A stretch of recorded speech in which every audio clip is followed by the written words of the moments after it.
మా సిద్ధాంతములు కాలిపోతే మేము రాజ్యం వదిలేస్తాం, వాళ్ళ సిద్ధాంతం కాలిపోతే ఈయన వెళ్ళిపోవాలి వెనక్కి తిరిగి. అలాగే అని వచ్చి పరమశివుడే లోకమునకంతటికీ కూడా సృష్టికర్త, స్థితికర్త, ప్రళయకర్త, పరబ్రహ్మము అని రాసి విభూతితో ఓంకారం పెట్టి అగ్నిహోత్రంలో వేశారు జ్ఞాన సంబంధం.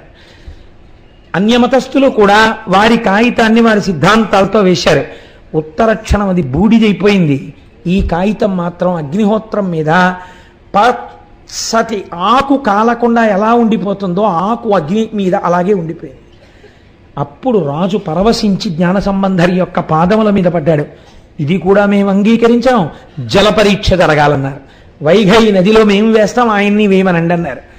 వైఘై నదిలో వేసినటువంటి వారి పత్రములు కొట్టుకుపోయే, ఒక్క జ్ఞాన సంబంధర్ వేసినటువంటి కాగితం మాత్రం తడి తగలకుండానే నిలబడి, ముట్టుకుంటే కాగితం